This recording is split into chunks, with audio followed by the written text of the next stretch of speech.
In Marwan Bishara, he's Al Jazeera senior political analyst. He's speaking to us today from Paris. Marwan, we've been talking a lot about impunity. How do you think the international reaction we've seen so far is going over in Israel?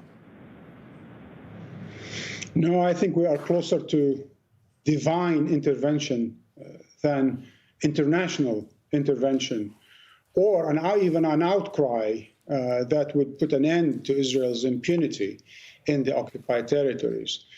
Those who really care don't have the ability, and those who have the ability, such as the United States, don't exactly care. All what they say is that they will keep on watching or something, as if watching will make any difference to the life of a child or to the survival of a family in a refugee camp. So all in all, what we have thus far are a lot of empty words and meaningless condemnations that are not leading to much. And in fact, if you hear the Israelis clearly, they are saying that there are no pressures on them to end their operation.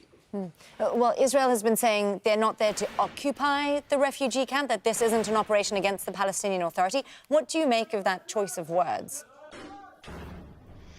I think this is part of the spin. I've written extensively about it on our Al Jazeera online. A lot of the Israelis use these kind of code words. We've heard some of them from our guests earlier about mourning the lone and about maintenance and about how the Israelis use weapons to protect their civilians while the Palestinians use civilians to protect their weapons. All these smart ways of scoring points.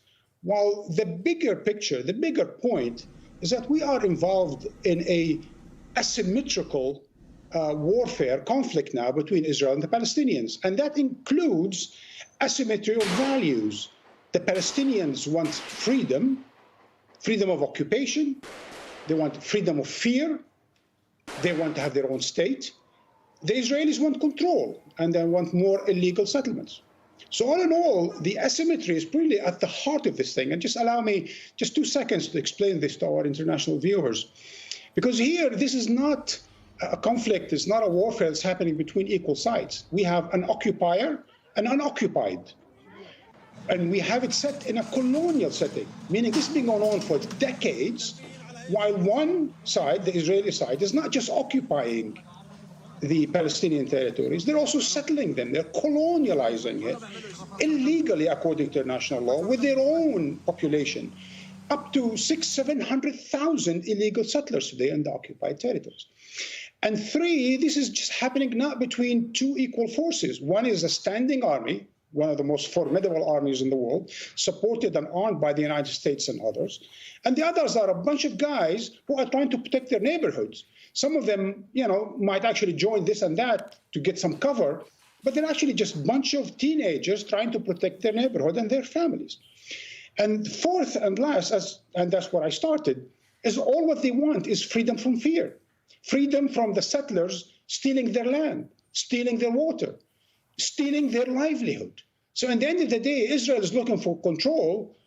Israel is looking for occupation, for illegal settlements, while the Palestinians are looking for freedom. So a totally asymmetrical dynamics going on here, which the world needs to see clearly that this is not something they could be indifferent to. A country like the United States, an administration that says we will put human rights at the center of our foreign policy, well, excuse me, where is that? Marwan, it does feel, as we talk, that Jenin has become a symbol in itself of resistance. Is that then part of Israeli thinking in terms of its strategy with these incursions, do you think? Well, they've certainly been trying for decades now to take on Jenin. As we've heard throughout the day, this had just happened last year. Let's all remember our dear colleague that was killed right there. And let's remember what's happening in the previous years. And we mentioned 2002 when the second intifada started. We've been having the uprising of the ghetto of Jenin. And I hope that will remind people of other ghetto uprisings. And certainly we've been having that even 20 years earlier in 1982, when Sharon, then defense minister, certainly did his own share of incursions into Jenin and, of course, to the Hebron and Gaza and so on and so forth. So there's been an ongoing war of attrition against Palestinians, against Palestinian families, against Palestinian livelihood, but also against Palestinian resistance. And that has not succeeded, which begs the question, is there a method to this madness? Or are the Israelis simply repeating the same, expecting different results, and it's not coming, which, as we all know, or as the cliche goes, is a sign of craziness. Marwan, I'm wondering where public opinion is now. We've seen protests against Netanyahu and his proposed judicial reforms, even today.